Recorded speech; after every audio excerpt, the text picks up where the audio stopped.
지금 동북아시아에서 중일 관계가 최악으로 치닫고 있습니다. 이 다카이치 총리의 대만 유사시 개입 이 발언 이후에 아예 일본 주재 중국 외교관은 참수 발언도 했고요. 그건도 서슴없이 했고 중국과 일본이 지금 강대강 대치를 이어가고 있는데요. 중국이 먼저 결행에 나선 것 같습니다.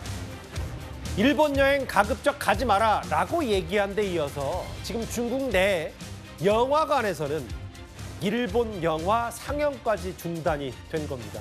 허주연 변호사님, 우리나라 이 팬들에게도 잘 알려져 있는 일본 애니메이션 짱구, 이 짱구까지 지금 중국에서 상영이 일단 금지가 됐고 상영관에 올라가지 않은 것 같더라고요. 그렇습니다. 앞으로 상영 일정도 불투명한 상황입니다.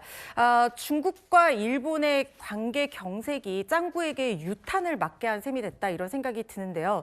짱구는 못 말려 대표적인 일본 애니메이션이죠. 그리고 요즘에 한국, 중국, 일본에서 인기 있는 이라는 세포라는 사람 몸의 세포를 의인화한 내용의 애니메이션도 중국 개봉이 예정이 돼 있었어요. 사실 얼마 전에 일본 대표적인 애니메이션 중에 하나인 귀멸의 칼날이 중국에서 개봉하면서 820억 정도의 수익을 거둬들이면서 호조를 이뤘었거든요. 그래서 계속해서 연달아 개봉할 계획이었는데 지금 대만 유사시에 일본 집단 자위권을 발동할 수도 있다라는 그런 해석을 내놓은 최초의 일본 총리, 다카이치 총리의 발언 때문에 관계가 경색되면서 중국 측에서 이제는 예전에 한한령처럼 한일령으로 돌아서는 분위기입니다. 여행 자제 말씀하신 것처럼 공고에서 최대 여행객이었던 일본으로 향하는 중국 관광객이 지금 거의 어떤 한 여행사 같은 경우에는 60% 단체 여행 취소됐다 이런 정도예요? 얘기도 있거든요. 그래서 여행이 굉장히 위축이 됐는데 이제는 문화적인 어떤 엔터테인먼트 사업에까지 칼날을 들이미는 모양새입니다. 그래서 중국인들의 정서와 여러 가지 배급사와 수입사에 대한 어떤 시장 성과 이런 것들을 확인한 결과 개봉을 취소를 했다. 그러니까 상영을 못하도록 지금 조치를 했다라는 공식적인 입장이 나온 상태여서요. 앞으로 한동안 중국에서 일본의 어떤 영화를 보기는 쉽지 않을 것 같다는 생각이 들고 양국 관계의 어떤 우호 행사 이런 것들로도 줄줄이 취소되는 분위기여서 문화 교류가 단절될 가능성까지 제기되고 있습니다. 최진봉 교수님, 저게 이제 문화 교류도 없어진다는 거고 저 정도면 영화 개봉도 안 된다. 지금 이제 여행이야 자제랑 내렸으니까 단기간에 여행 안 가는 거 일단 100번 양을 참는다고 하더라도 지금 각 나라에 유학가에 있는 유학생들 지금 전전긍긍하고 있다고 하더라고요. 그렇습니다. 유학생들의 유학 가는 것도 자제하라는 명령을 내렸다고 그래요. 그러니까 중국이라고 하는 나라를 잘 아시는 것처럼 정부가 추진을 하면 그대로 됩니다. 이게 무슨 민간인들, 일반인들이 자유롭게 자기들이 할 수 있는 선택의 권한들이 상당히 제한된 나라이기도 하잖아요. 그러니까 정부가 저렇게 나와서 강력하게 얘기를 하면요. 기본적으로 그게 실행되는 가능성이 높아지거든요. 근데 그게 이제 거기서 끝나는 게 아니라 대중문화 교류라든지 아니면 유학생의 교류가 끊어지면 여행도 끊어지게 되고 그리고 예전에 우리가 그 한한령 때문에 여러 가지 이제 어려움이 좀 있었잖아요. 중국과의 관계에서 그런 문제 때문에 수출에도 문제가 생기고 저는 이제 일본이 그런 영향을 받을 가능성이 높다고 생각합니다. 중국이라는 시장이 막대한 엄청나게 큰 시장 아니겠습니까?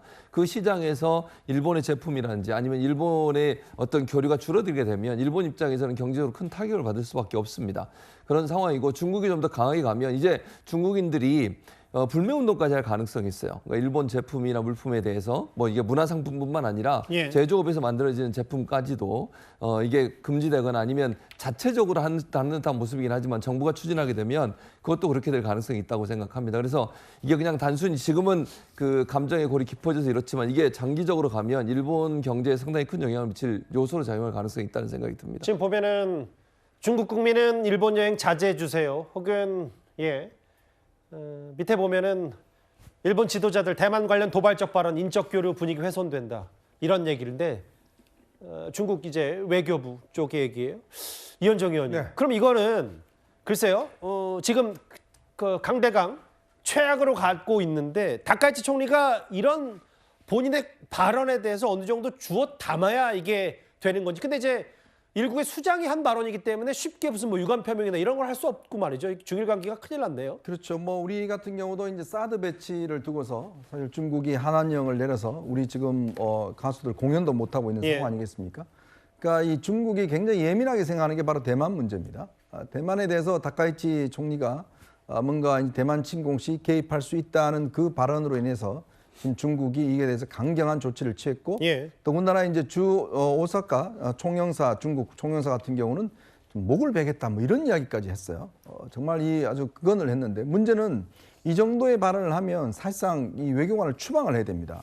근데 지금 외교관을 만약에 추방을 하게 될 경우에 또 중국도 상응하는 조치를 취할 거 아니겠습니까? 그럼 양국 관계가 지금 최악으로 치닫는데 문제는 다카이치 총리가 지금 국민적 인기가 꽤 높습니다.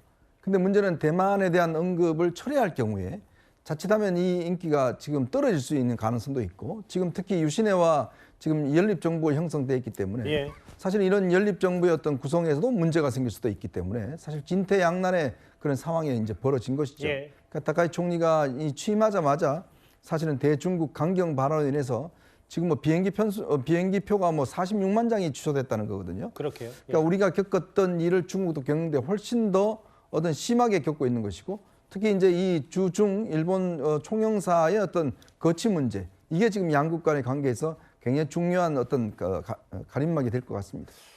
뭐 수십 건의 단체 관광도 지금 취소가 됐다 이런 얘기인데 맞네요. 일본 여행사 얘기는 중국의 기업 단체 여행 30건이 취소됐다. 이제 이게 이제 시작일 수도 있고요. 지금 최악으로 치닫고 있는 중일 관계, 특히 일본을 상징하는 애니메이션 짱구가 중국 영화관에 올라가지 못할 정도로 지금 이 밑바닥까지 번지고 있습니다.